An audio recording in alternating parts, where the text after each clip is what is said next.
Ja, god dag alle sammen. Utrolig morsomt at det var så stor interesse for dialogkonferansen vår.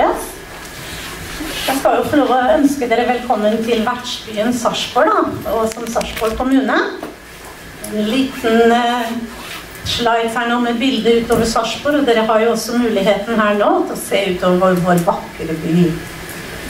Midt oppå her, eller litt til siden her, så er det en pipe. Og det er Borregaardspipa, og det har liksom vært et landemerke for Sarpsborg i alle år.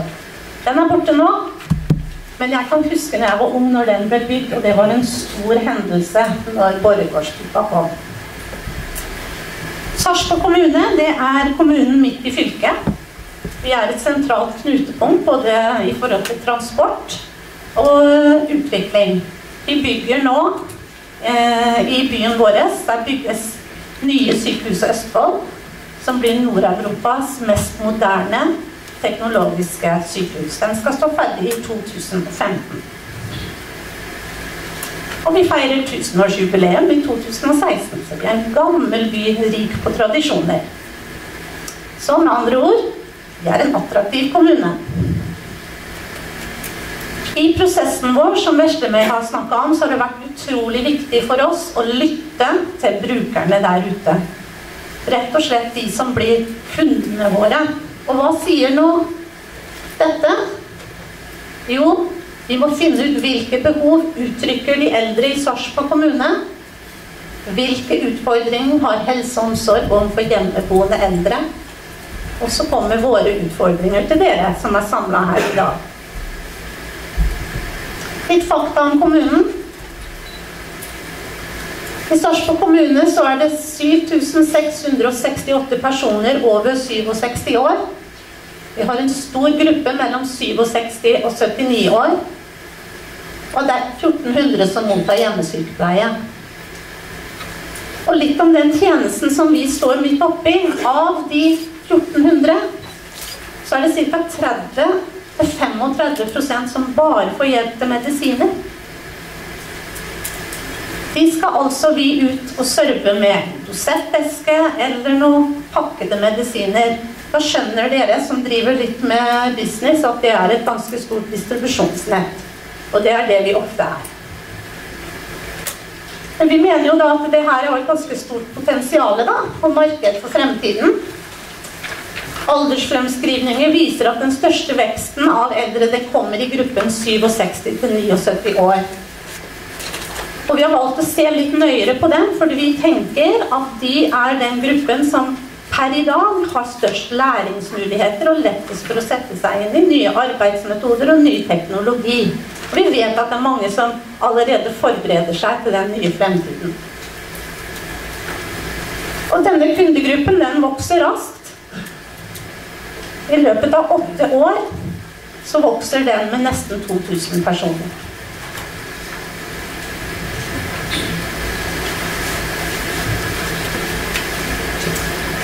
I helsevesenet og blant helsepersonell har det ofte de senere årene vært fremhevet en liten sånn utsagn at vi har fokus på brukeren.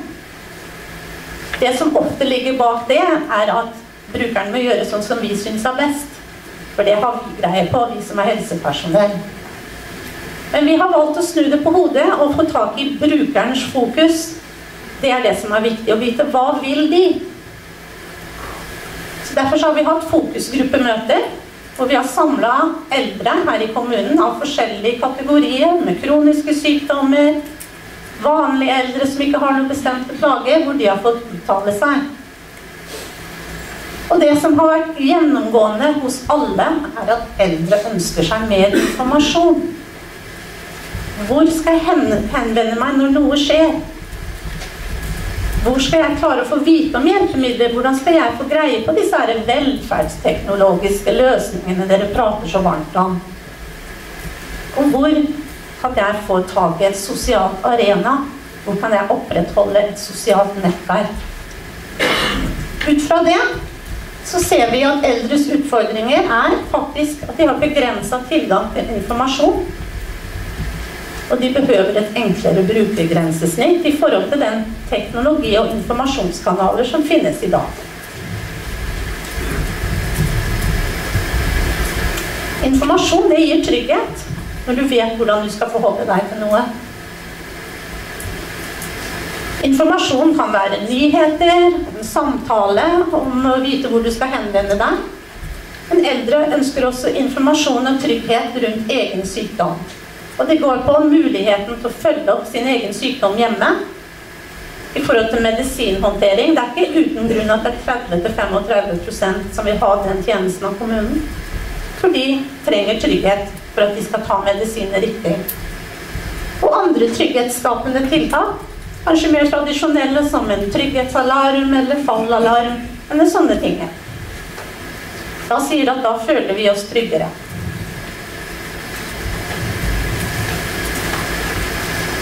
Hva sier de eldre I Sarpsborg kommune? Jo, når det noe interessant på TV-en, som jeg virkelig kunne tenke meg å høre litt mer om, så sier det du kan følge saken videre på nrk.no, nettbrett, mobilen, og allerede da har mange datalastet. Hvordan I all verden skal jeg gjøre det? Jeg har jo ikke engang en PC. Hvordan skal jeg klare å følge med på dette her som jeg synes var spennende?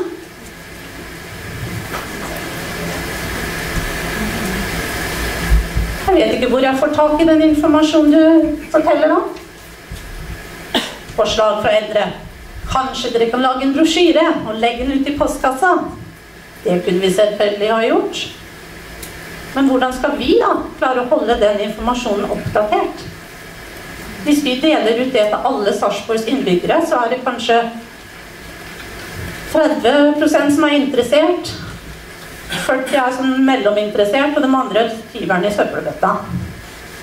Her må vi ha en mulighet til å gi informasjon ut til alle grupper. Prosjektet har fokus på de eldre, men det skulle ikke forundre meg om dette her gjelder andre grupper også.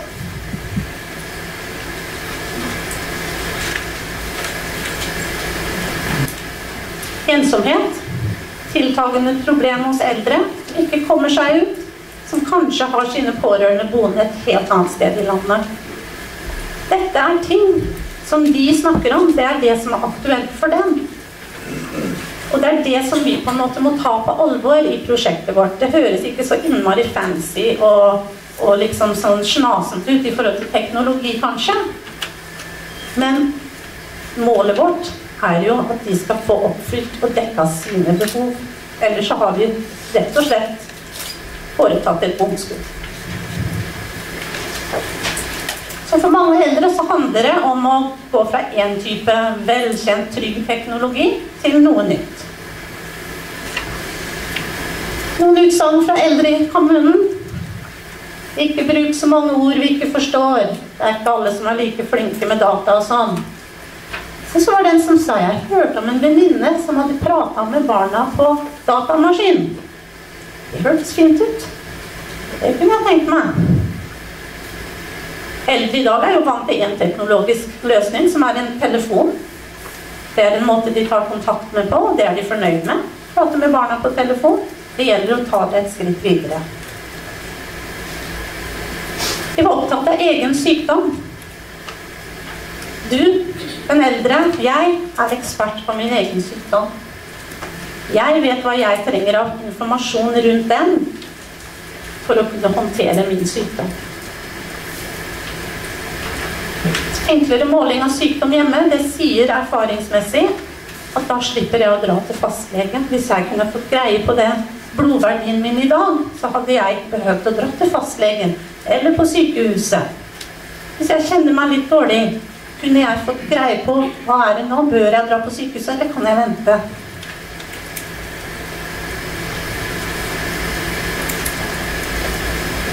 De eldres behov utløser også en utfordring for oss I hjemmetjenesten I kommunen. Det mange brukere med få tjenester krever oppfølging, for eksempel medisinhåndtering. Det ikke bare å slenge noen piller ut I en eske. Det skal kvalitetssikres, det skal dokumenteres. Det masse sekundærjobbing med det.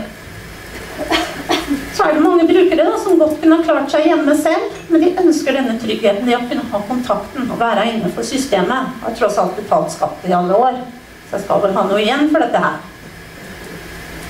Det slår ut for oss som en tjeneste er at vi får faktisk mindre tid til å ta oss av de som virkelig har behov for de varme hendene våre. For det er faktisk mange eldre med ganske kompliserte og sammensatte lidelser som vil bo hjemme, og det kan vi klare. Men vi må ha litt mer frigjort tid til det, og hjelpe andre, serve de andre på en litt annen måte. Det har jo vært et stort fokus på dette med sykehjem i Norge. Det har vært løsning nummer 1, og vi har vel hørt det opp og i mente, og nå er det valg igjen, så skulle forundre meg om det kommer igjen. Og vi har noe som heter samhandlingsreformen, det var det noe om i går, senest i nyhetene. Pasienter kommer raskere ut fra sykehuset, sammensatte alvorlige lidelser. Vi er også avhengig av å hente noe av den informasjonen som kanskje kan måles hjemme. Det kan hjelpe oss til å gjøre en bedre bedømmelse.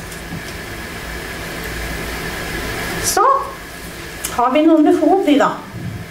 Noen utfordringer til dere. Utifra vår lille markedsundersøkelse så har vi funnet ut at dette med informasjon er noe av det viktigste i forhold til eldre mennesker. Vi tenker oss en kombinasjonsløsning mellom bruker og responsmottaker.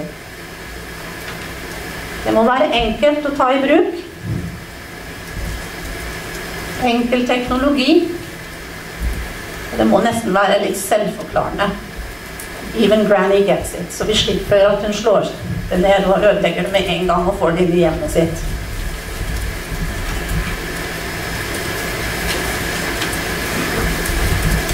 Vi har et behov for teknologi som kan overføre medisinsk data. Det vil si de eldre har behov for det. Vi vil spille på lag med de. Det vi har sett i våre fokusgrupper som aktuelle oppfølgingsområder, det er kolsproblematikk.